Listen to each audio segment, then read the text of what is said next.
ahora sí nos vamos a meter de lleno en esta clase que solo escuchar el título llama a mi corazón a una seriedad y atrae mi corazón de manera particular. Esta clase la titulamos Los portadores de la gracia. Y para eso los motivo, los desafío a ir a Lucas, capítulo 15. Ahí se encuentra lo más trascendental que vamos a poder estudiar hoy, aunque luego vamos a ver otros versículos, pero el corazón de la enseñanza está ahí en la parábola, que muchos llamaron la parábola del hijo pródigo. Podríamos llamarla la parábola de los dos hijos, porque está el hijo pródigo y está el hijo mayor. Podríamos llamarla la parábola del padre. Muchos título le podríamos poner, pero quiero que nos centremos en ella, como les dije recién, como que nunca antes la hayamos escuchado. Entonces, vamos a ir a Lucas capítulo 15, versículo 11. Le voy a pedir a alguien que sea mi ayuda para guardar un poco de saliva para después. Alguien que lea lindo. A ver, ¿quién tenemos? Alguien que... Tenemos a Gracielita Sarmiento, que es docente, quizás que nos pueda leer. ¿Te animás, Graciela? ¿O se fue de la comunicación? ¿Está Graciela? La escuché orar, ¿no? Sí, acá estoy. Acá está. ¿Te Sí, animás acá a estoy. leer, te animás a leer, Graciela? No sé, docente de qué Sí, materia sos. ¿De qué materia sos o eras? soy profesora de historia. De historia. Ah, entonces es de lo mejor. ¿Estás activa o estás trabajando de Sí, profe? sí, estoy activa Bueno, en una profe de secundaria. historia, muy bien, Ujú, de enseñanza media. ujú. Entonces nos va a leer bien la historia del hijo pródigo. Léenos desde el versículo, ya te digo desde dónde hasta dónde para no... Desde el Perfecto. Ujú. 11, sí, vamos a leerla toda, desde el 11 hasta el final, que es el versículo 31. No te preocupes en leerla muy detenidamente, léela bien fluida porque se supone que es una historia que la mayoría conocemos, igual está la grabación, así nos vamos metiendo en el contexto completo. Presten atención a los detalles, preparen lapicera y papel porque vamos a ver y desglosar varios puntos importantes. Graciela, adelante. Bueno, comienzo. También dijo, un hombre tenía dos hijos, y el menor de ellos dijo a su padre, Padre, dame la parte de los bienes que me corresponde, y les repartió los bienes. No muchos días después, juntándolo todo, el hijo menor se fue lejos a una provincia apartada, y allí desperdició sus bienes viviendo perdidamente. Y cuando todo lo hubo malgastado, vino una gran hambre en aquella provincia, y comenzó a faltarle. Y fue y se arrimó a uno de los ciudadanos de aquella tierra, el cual le envió a su hacienda para que apacentase cerdos. Y deseaba llenar su vientre de las algarrobas que comían los cerdos, pero nadie le daba. Y volviendo en sí, dijo, ¿cuántos jornaleros en casa de mi padre tienen abundancia de pan? Y yo aquí perezco de hambre. Me levantaré e iré a mi padre y le diré, Padre, he pecado contra el cielo y contra ti. Ya no soy digno de ser llamado tu hijo. Hazme como a uno de tus jornaleros. Y levantándose, vino a su padre. Y cuando aún estaba lejos, lo vio su padre, y fue movido a misericordia, y corrió, y se echó sobre su cuello, y le besó. Y el hijo le dijo, Padre, he pecado contra el cielo y contra ti, y ya no soy digno de ser llamado tu hijo. Pero el padre dijo a sus siervos, sacad el mejor vestido y vestidle, y poned un anillo en su mano, y calzado en sus pies, y traed el becerro gordo, y matadlo, y comamos y hagamos fiesta. Porque este mi hijo muerto era, y ha revivido. Se había perdido, y es hallado. Y comenzaron a regocijarse. Y su hijo mayor estaba en el campo, y cuando vino y llegó cerca de la casa, oyó la música y las danzas, y llamando a uno de los criados, le preguntó qué era aquello. Él le dijo, tu hermano ha venido, y tu padre ha hecho matar el becerro gordo, por haberle recibido bueno y sano. Entonces se enojó, y no quería entrar. Salió por tanto su padre y le rogaba que entrase. Mas él respondiendo dijo al padre, He aquí, tantos años te sirvo, no habiéndote desobedecido jamás, y nunca me has dado ni un cabrito para gozarme con mis amigos. Pero cuando vino este tu hijo, que ha consumido tus bienes con rameras, has hecho matar para él el becerro gordo. Él entonces le dijo, Hijo, tú siempre estás conmigo, y todas mis cosas son tuyas. Mas era necesario hacer fiesta y regocijarnos, porque este tu hermano era muerto y ha revivido. Se había perdido y es hallado. Muchas gracias, Graciela, muy linda la lectura. En esta estación, una de las cosas más trascendentes que en lo personal he aprendido y soy desafiado es que tenemos que aprender al concurrir a una iglesia y al transformarnos en cristianos. ¿Se acuerdan? Hace un tiempo les compartí en la escuela de verano que hablando con unos amigos yo les trataba de explicar que en nuestra vida eclesiástica, por así decirlo, no se trata de una religión, sino se trata de una relación. La gente dice soy católica, soy protestante, soy evangélico, soy testigo de Jehová, como poniendo una etiqueta a una religión que profesan. Y hablando, los desafiaba a unos amigos a que trataran de entender en que el desafío es conocer y vivir en una relación y no en una religión. Una relación en la cual hay un Padre que es Dios y hay un Hijo que somos nosotros. Pero Dios también establece padres espirituales de carne y hueso, hijos espirituales de carne y hueso, como puede ser tu pastor y vos, o el enviado que Dios ha puesto en tu vida. Quizás no es tu pastor, pero es un profeta al cual sigues y luego se transforma en un padre al cual escuchas su palabra, pero es ahí donde te congregas, es ahí donde recibes el entrenamiento.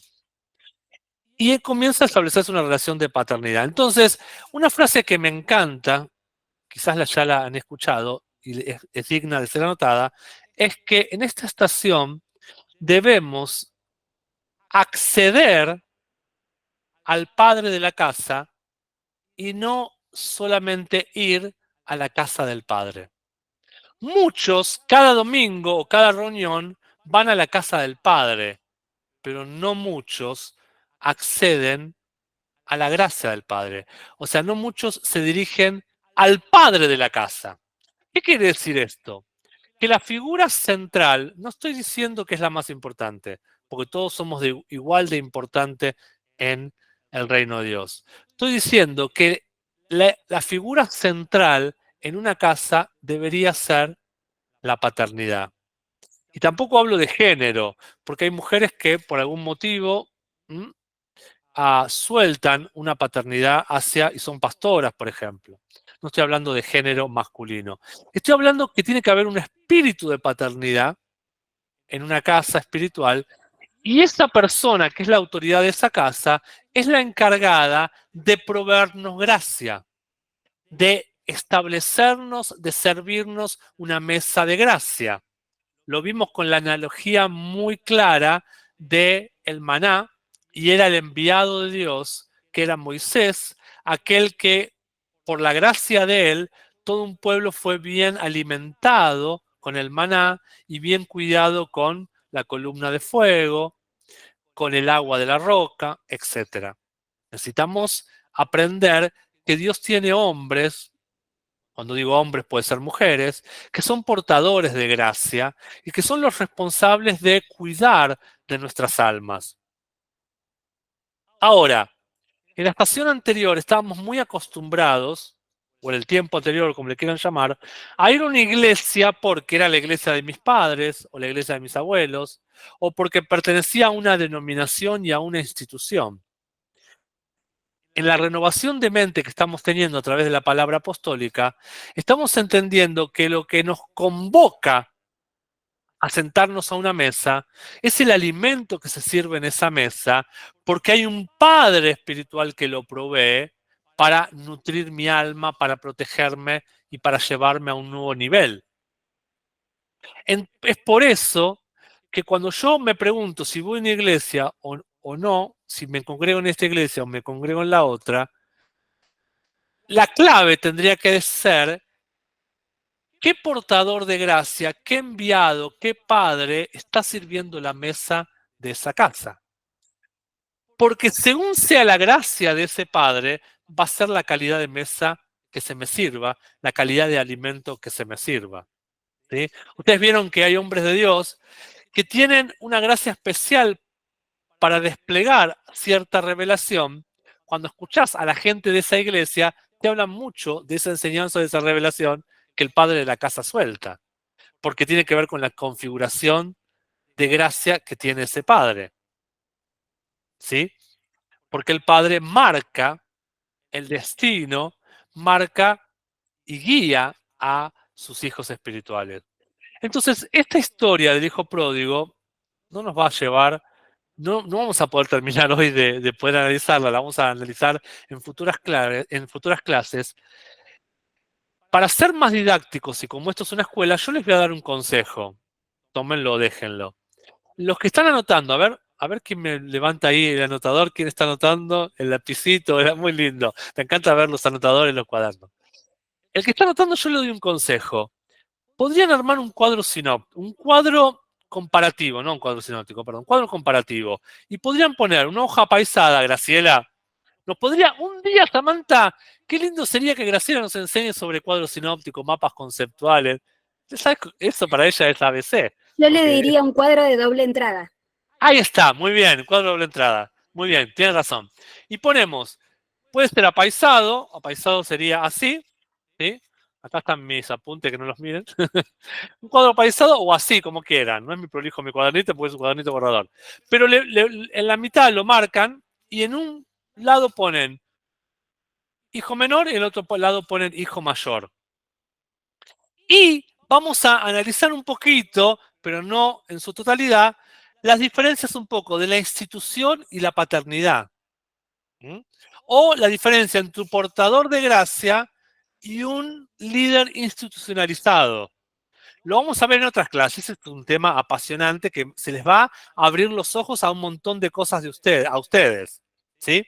Entonces, el hijo pródigo o el hijo menor, como le quieran llamar, va a ser un poco el paralelo o la figura que vamos a utilizar para hablar de un padre, de un enviado o, aplicándolo más a esta clase, de un portador de gracia. Y el hijo mayor lo vamos a ver como aquel líder institucionalizado o aquella institución o aquello que nos quiere enmarcar en una cuestión un poco más burocrática o religiosa o institucional. Y ahí vamos a empezar a ver algunas diferencias en ese cuadro comparativo. Como a veces soy un poco maestro, pero a veces fluyo y a veces los voy a marear, ustedes tienen que ir dándole marco. A veces le hablo de uno, a veces le hablo del otro, a veces le hablo de los dos. Los desafío a hacer ese ejercicio con el lápiz de saber a dónde meten cada cosa que les voy soltando para no cortar lo que se va fluyendo. Y mientras yo voy compartiendo, ustedes van a acordarse de cosas que ha citado nuestra profe acá, Graciela. Cuando cuando vemos el ejemplo del portador de la gracia, o cuando vemos el ejemplo, en realidad también, más que el portador de la gracia, había corregirme a mí mismo. Cuando vemos la parte del hijo pródigo, vendría a ser aquel hijo que sabe acceder a la gracia. Ahí está, pues si no se van a marear. En realidad el portador de la gracia vendría a ser el padre de la casa de esta historia, que algunos lo pueden hacer un paralelismo con Dios, pero también podría ser un paralelismo con un padre espiritual según cómo contextualicemos y soltemos la enseñanza. Entonces, me corrijo a mí mismo, el hijo pródigo o el hijo menor viene a ser como aquel hijo que sabe acceder a la gracia del padre, o aquel hijo que ha aprendido que lo importante es ir al padre de la casa y no es suficiente con solo ir a la casa del padre. Entonces, este hijo menor sabe acceder al padre. Primero sabe acceder porque sabe pedirle la herencia y luego sabe acceder aun cuando se arrepiente y se da cuenta de su error, sabe cómo realinearse al padre. O sea, sabe acceder para pedirle y sabe acceder para buscar restauración. Las dos veces sabe acceder a la gracia de su padre. Sabe alejarse, pero también sabe cómo volver. Porque aun cuando vuelve, aun con lo devastado que está por el pecado, él sabe que tiene que volver al Padre pidiéndole perdón y dándole cuentas. No es que le dice, perdoname, acá estoy, yo soy tu hijo, tengo derecho a esto, tengo derecho a otro. No, no vuelve con orgullo. Porque recuerden que el orgullo repele la gracia, mientras que la humildad le abre las puertas a la gracia, porque dice que Dios resiste a los soberbios y da gracia a los humildes. Entonces él, con una actitud de humildad, sabe cómo volver al Padre. ¿Cómo vuelvo al Padre? Le tengo que pedir perdón y tengo que rendir cuentas. ¿Cómo le rinde cuenta? He malgastado todo lo que me diste, no soy digno de ser llamado tu hijo. Sabe pedirle la herencia, sabe volver. Punto número 1. Punto número 2. Él accede al padre de la casa a tal punto que quiere regresar a la relación con su padre, aunque sea volviendo como un mero jornalero. ¿Sí? Se da cuenta, alejado de su padre, que aún los jornaleros están viviendo mejor. Aún aquellos empleados del padre viven mejor, están teniendo mejor vida que él. Entonces, cuando él vuelve en sí, dice algunas versiones de la Biblia, cuando él vuelve a su sentido, cuando él vuelve en sí en su mente, se da cuenta. En Argentina les voy a enseñar un dicho. Se dice, se dan cuenta que fue un gil. O sea, se dan cuenta que fue un tonto. Se dan cuenta que fue un necio. Entonces dice, aún los jornaleros están viviendo mejor que yo. Entonces, si es necesario volver en formato o en la piel de un jornalero, me conviene más volver que estar fuera de la gracia de mi padre. Número 3. Él entendió que su mal proceder, su mal comportamiento, diferente a lo que todo lo que su padre le había enseñado, produjo en él un sentido de indignidad con respecto al apellido que portaba. Por eso le dice, no soy digno de ser llamado tu hijo. ¿Qué le está diciendo? No es digno que yo porte tu apellido. No es digno que me llamen hijo tuyo porque estoy viviendo de manera contraria a lo que tú eres y a quien tú eres, a tal punto que los jornaleros aún están viviendo mejor. O a tal punto que los jornaleros te están representando más a ti. Ese es un principio en el apostólico importante. El principio de la representación, un hijo representa al padre. Punto número 4. Él entendió que tenía que tomar acción para revertir o restaurar la relación con su padre. Toda la historia inicia con este hijo que se aleja del padre, un hijo que toma acción, le pide la herencia y se va, y mal usa la herencia que su padre le da. Se para, se levanta, se la pide, se va, la malgasta. ¿Cómo revierto todo el proceso? Haciendo lo opuesto. Entendiendo que me fue mal de esta manera, me levanto para alejarme de lo incorrecto y alinearme a lo correcto, diciéndole, Padre, he pecado contra el cielo y contra ti, no soy digno de ser llamado tu hijo. Antes me alejé, ahora me alineo, ahora me acerco y vuelvo a acudir a tu gracia. Porque me siento que no te representé bien y que aún los jornaleros parece tener mejor vida que yo porque te están representando o te están obedeciendo mejor que yo. Esa es la manera que tiene de operar este hijo. Entonces, antes vivía de manera desenfrenada, apartado de su padre, ahora acciona, toma acción, se levanta para volver al rumbo correcto de su vida. Ahora está el otro hijo, o el otro hermano, por así decirlo. Esto nos muestra muchas veces que hasta en las casas correctas, donde hay un padre correcto, donde hay un padre que enseña la palabra, donde hay un padre lleno de gracia, aún con un corazón correcto, porque este padre era un padre amoroso. Fíjense que cuando vuelve su hijo que se había perdido y había pecado contra él, lo que recibe del padre es un beso, un abrazo, un anillo, ropa, una celebración y una fiesta. No recibe reproches, no recibe sermones, no recibe que bien le hubieran venido bien y que los merecía, pero lo que recibe es un padre que discierne un cambio total en el corazón de ese hijo y solo le queda celebrar. No es que esté mal disciplinar, no es que esté mal retar, es necesario un montón de veces. Pero yo creo, poniéndome un poquito en la piel de este padre que habrá pensado y habrá discernido tanta restauración, no, perdón, no tanta restauración, tanto arrepentimiento en el corazón de ese hijo, en sus palabras, en su proceder, en su mirada. En la mirada de la gente a veces vemos quién está orgulloso, quién está diciéndonos una falsedad. Habrá discernido tanto verdadero arrepentimiento, tanto acceso correcto a la gracia de vuelta del Padre, que se habrá dado cuenta como que no era necesario sentarse a hablar de todo lo que mal había hecho. ¿Para qué te voy a decir a vos? Supongamos cualquiera de ustedes que vuelve a mí, que yo supongamos que fuera el Padre espiritual de ustedes, ¿para qué te voy a decir todo lo mal que has hecho si ya vos mismo me lo estás diciendo? Con tus mismos labios te diste cuenta de todo lo que te alejaste. Solo queda restaurar la relación. Solo queda volver al curso correcto. Vemos acá el corazón de un verdadero padre que lo que le interesa es restaurar esa relación quebrada. Mientras tanto, en el Palacio de la Justicia, como decíamos, como decían los superhéroes cuando éramos chicos, mientras tanto hay otro protagonista de la historia, no menor su rol, que es el hijo mayor. El hijo mayor parece que está viendo otra película. Lo que sucede, imaginemos la historia de manera así ilustrativa, este hijo, ¿qué pasa? Cuando están preparando la fiesta, él estaba trabajando y ve algo que está aconteciendo que no le gusta. Este hijo estaba como en otra sintonía. Y vamos a entender por qué estaba en otra sintonía. Un verdadero hijo en la fe siempre está en la sintonía de su padre. O debería siempre estar en sync, se dice en inglés, o en sincronía. Un hijo espiritual no debe estar desafinado de lo que está hablándole a Dios al Padre y lo que está en el corazón del Padre. Y este hijo sí lo estaba. Por eso empieza a haber una revolución en su corazón y luego la exterioriza por su boca. Anoten en el cuadro comparativo ahora la parte de este hijo que es figura de aquellos que no saben acceder a la gracia y aquellos que están muy institucionalizados.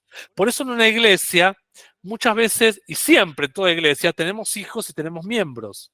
En esta estación se trata del odre del padre-hijo. Muchas personas no han entendido este odre porque todavía no tienen el conocimiento. Mientras tanto, mientras van aprendiendo sobre el odre de padres e hijos, son miembros. Y quizás son miembros muy fieles, pero tenemos que desafiarlos a convertirse no en miembros, sino en hijos.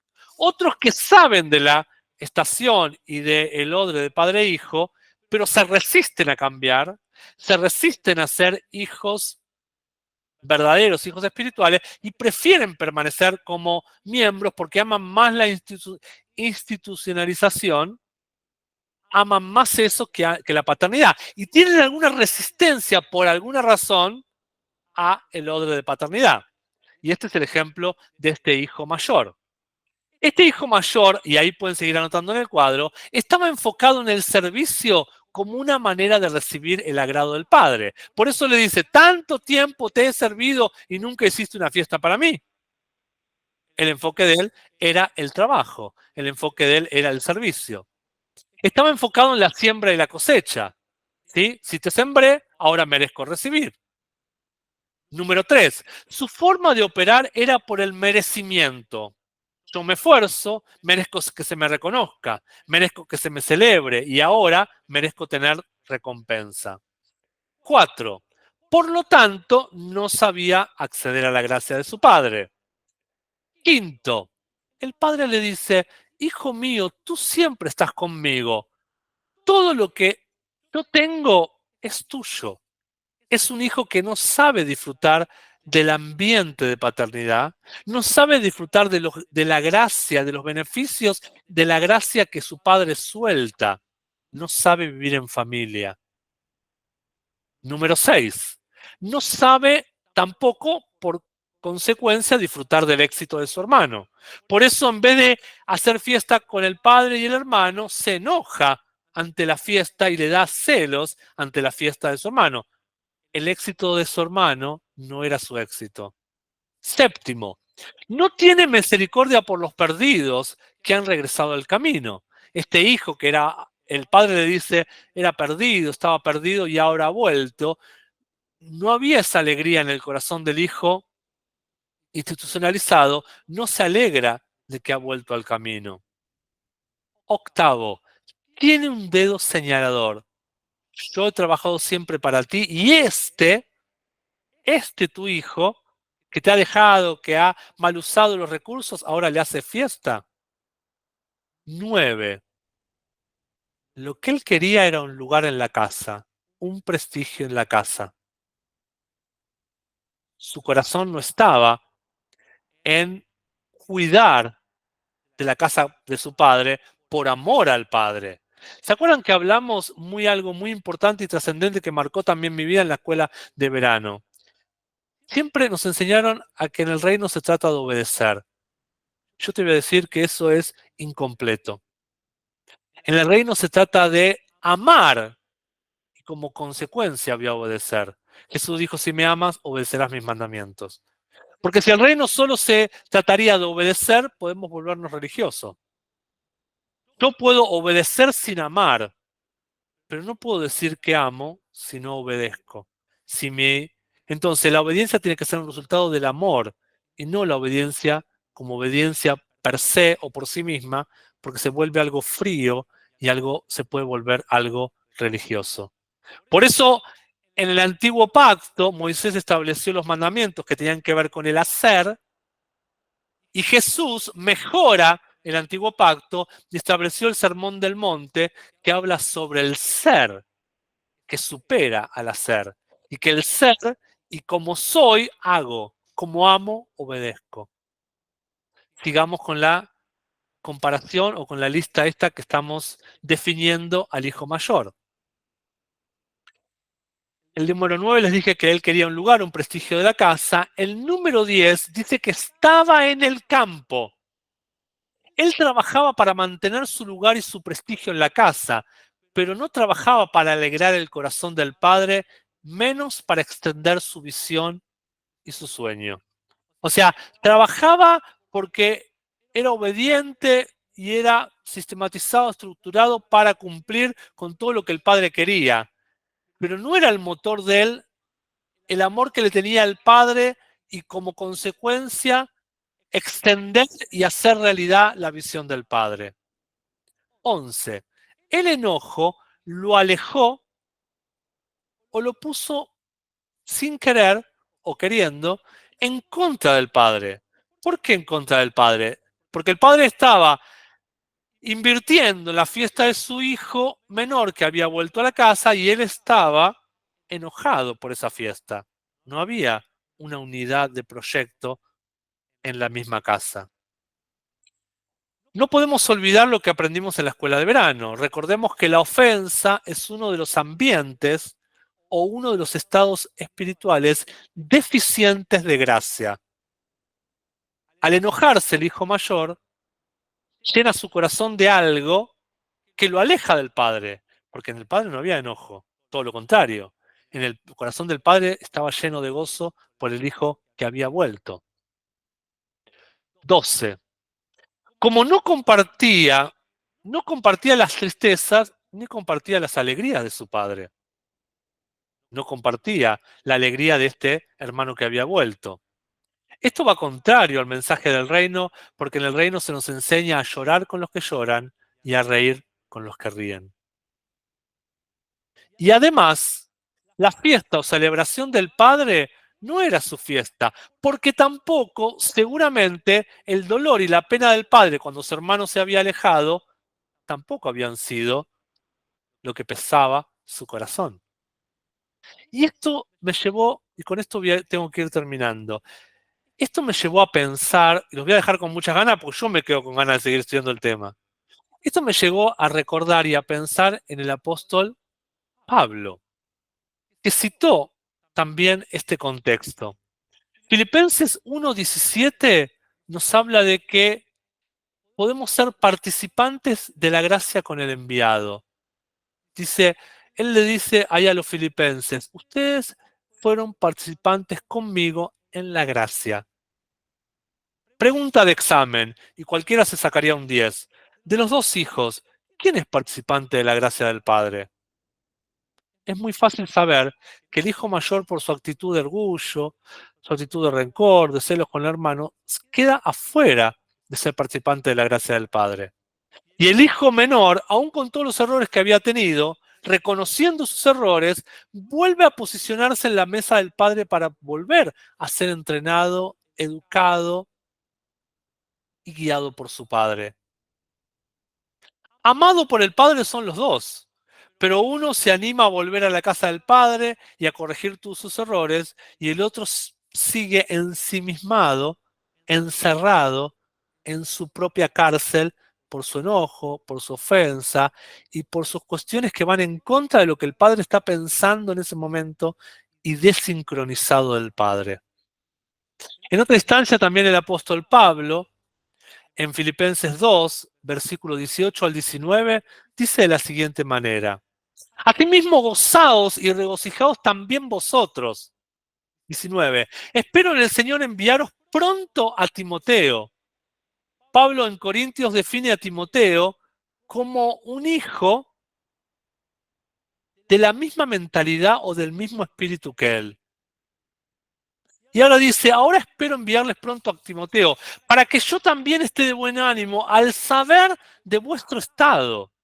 ¿Qué quiere decir? No puedo ir yo, pero les envío a Timoteo. Recuerden que Pablo escribe la carta a los filipenses en la cárcel. Yo no puedo ir a verlos a ustedes, pero los voy a enviar a Timoteo, para que al saber que ustedes están bien, cuando Timoteo me cuente que ustedes están bien, yo también voy a estar bien. Hay sincronía. Padre, hijos que están bien, padre que está bien. Y para eso tengo un nexo, que es un hijo representativo de mí. Cuando lo envío a Timoteo, cuando yo es como yo mismo me envío. Porque también Corintios dice que Timoteo, en otras versiones de la Biblia, dice que Timoteo era como el camino de Pablo. Cuando mandaba a Timoteo, se mandaba a sí mismo, porque era su enviado, era su proyección, era su hijo espiritual. Entonces, repito el 19, espero en el Señor Jesús enviaros pronto a Timoteo, para que yo también esté de buen ánimo al saber de vuestro estado. En una misma casa puede haber hijos que saben acceder a la gracia de un padre, que es el portador de gracia, y otros no. ¿Por qué? Porque muchas veces están más centrados en ellos mismos, en sus tradiciones, y hacen eso deficiente, los hace eso deficientes en la gracia. Un verdadero hijo trabaja sirviendo al Padre, no sirviendo para su propio beneficio o su propio CV o currículo espiritual. Tanto he servido en tu casa y ahora le celebras a él y no a mí. La causa es la causa del Padre. El reino es el reino del Padre. Yo sirvo sin condiciones a mi Padre espiritual y a través de servir a mi Padre espiritual sirvo a Dios no pidiendo algo a cambio, sino que lo sirvo por amor al reino, por amor al avance. Y con esto termino. Filipenses 2:22 dice, perdón, primero vamos al 20. Estamos ahí, dimos el 19, el 20 dice, pues a ninguno tengo del mismo ánimo y que tan sinceramente se interese por vosotros. Está hablando de Timoteo. A ninguno tengo de mi misma mentalidad, de mi mismo ánimo, del mismo espíritu. Y que tanto se interese por ustedes. ¿Qué quiere decir? Que Pablo se interesaba por el bienestar de los filipenses, pero Timoteo, que era el hijo espiritual, que era de la misma línea que él, del mismo espíritu que él, también se interesaba por ellos. Entonces, si le envío a cuidar a alguien de ustedes, que no soy yo, les voy a enviar a uno que se interese de igual manera que yo, para que estando Timoteo, es como que yo también estoy ahí con ustedes, para que puedan acceder a la gracia de él como si estuvieran accediendo a la gracia mía. Así funcionan los enviados. 21. Porque todos buscan lo suyo propio, no lo que es de Cristo Jesús. El hijo mayor buscaba lo de él, celebrame a mí. Yo trabajé, celebrame a mí. No buscaba la alegría del Padre, el gozo del Padre. Pero ya conocéis los méritos de él, que como hijo a padre ha servido conmigo en el Evangelio. Los méritos de quién? De Timoteo. Como él me ha servido a mí como hijo a padre, ahora lo puedo enviar a ustedes, porque aunque me extrañen a mí, al tenerlo a él, me van a tener a ustedes.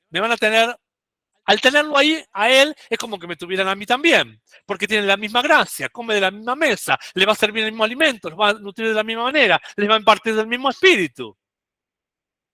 Versículo 23. Así que a este espero enviaros, luego que yo vea cómo van mis asuntos, y confío en el Señor que yo también iré pronto a verlos a ustedes. También les habla de Epafrodito, y con esto sí prometo terminar. 25. Mas tuve por necesarios enviaros a Timoteo, mi hermano y colaborador y compañero de milicia, vuestro mensajero y ministrador de mis necesidades. O sea, Epafrodito es mensajero porque lleva un mensaje a ustedes, pero también me ayuda en mis necesidades, se ocupa de mí. Porque él tenía gran deseo de verlos a todos ustedes y gravemente se angustió porque habías oído que había enfermado. Pues en verdad estuvo enfermo y a punto de morir, pero Dios tuvo misericordia de él, y no solamente de él, sino también de mí, para que yo no tuviese tristeza sobre tristezas. ¿Qué está diciendo? En alguna enseñanza de la escuela bíblica pasada hablamos de Epafrodito y es muy interesante. ¿Qué está diciendo? Epafrodito se enfermó, y si él se enferma, yo también me angustio. Encima que estoy en la cárcel me voy a poner mal porque mi hijo espiritual está mal. Pero no, gracias a Dios ahora está bien, y también en otra oportunidad se los envié. 28. Así que le envío con mayor solicitud para que al verle de nuevo os gocéis y yo esté con menos tristeza. Recibidle, pues, en el Señor con todo gozo y tened en estima a los que son como Él, porque por la obra de Cristo estuvo próximo a la muerte, exponiendo su vida para suplir lo que faltaba en vuestro servicio por mí. Es hermoso lo que Pablo habla de Epafrodito, y no es alguien muy famoso, no es alguien de que hablemos todo el tiempo, pero él arriesgó su propia vida para beneficio de cuidar de su hombre establecido, de su portador de gracia, de Pablo. Entonces, es buenísimo que yo, Pablo, no puedo ir, pero tengo a Timoteo y tengo a Epafrodito para enviarles a ustedes. ¿Qué quiero centralizar ahora? Y con esto sí me tengo que retirar. El corazón de Timoteo, el corazón de Epafrodito representaban el corazón del portador de gracia. Porque como yo soy Pablo, ellos también son. Y por lo que yo me alegro, ellos se alegran. Por lo que yo me entristezco, ellos se entristecen. A diferencia de este hijo mayor, que parece muy correcto en todo, pero no tiene el corazón del padre. No se angustia por el hijo que se perdió, el hermano que se perdió, mejor dicho. Y no se alegra tampoco cuando es restaurado. Hay algo que está incorrecto. Hay algo que no está funcionando. Los dejo con hambre, me quedo yo también con hambre. Y vamos a ver otros ejemplos cuando aparezcamos en otras enseñanzas de los portadores de la gracia, porque Saúl también era alguien que no portaba gracia. Era alguien que le importaba más la institución que ser un padre para David. Te voy a hablar mal de Saúl un poquito, para dejarte con ganas de ir a estudiar. A Saúl le venía muy bien que David le tocara el arpa. O sea, el don de David, qué lindo, David me toca el arpa, porque los demonios se me van y soy liberado. Saúl te aplaude el ministerio de liberación, pero cuando tengo que ir a ofrecerle paternidad a David, no, me siento amedrentado, me siento intimidado, porque muchos aplauden a David por sus proezas y su guerra vencida, y no me conviene a mí como padre. A Saúl, a Saúl institución, le interesa el don de David para su propio beneficio, pero no le interesa ayudarlo a crecer como hijos espirituales. Lamentablemente esta es una mala noticia y no la podemos seguir estudiando, pero a muchos hombres de Dios o líderes espirituales, quizás ni hombre de Dios se los puede llamar, les interesa más tu don y qué beneficio pueden sacar a favor de sus ministerios, y no les interesa alimentarte, entrenarte, educarte en la gracia como un hijo espiritual. Cuando tienes un don y ese don te va bien en beneficio de mi avance como líder tuyo, bárbaro, pero hasta por ahí nomás. Saúl nunca entrenó a David como un hijo espiritual, y Dios tuvo que cortar la genealogía de Saúl para establecer la genealogía de David. Aquel David que junta en una cueva llamada la cueva de Adulán a destruidos, endeudados, y los transforma, no para su beneficio, sino que los transforma para el beneficio personal de cada uno en vencedores, en campeones. Y un ejemplo más, Labán, el tío de Jacob, también es alguien que le importa su avance, que sus ganados crezcan, pero no le importa el beneficio de Jacob, no lo toma como un hijo. Un tío es una institución. Aquel que le importa, no un tío natural, no estamos hablando mal de ningún tío, pero aquel que le importa una relación, pero no ir a una intimidad de paternidad. Qué lindo, Labán me puede dar la novia que yo quiero, la novia que me enamoré. Pero ojo, primero tiene que trabajar y trabajar. Y aun cuando trabajes y trabajes, te va a dar la incorrecta para luego tener la correcta. Labán no estaba interesado, el corazón de Labán no estaba interesado en el avance de Jacob como lo estaba el de su padre Isaac. Y proferirle y destinarlo hacia un destino de gloria. El corazón de Labán estaba en usar a Jacob. La institución te usa, los portadores de gracia te forman para soltarte a tu propósito. Los amo, los dejo con Samantha. Todos los de Argentina y todos los que puedan nos vemos este miércoles presencial en el Hotel Marriott. Nos espera un nivel 8 alucinante de enseñanzas muy profundas. Nos vemos el lunes próximo.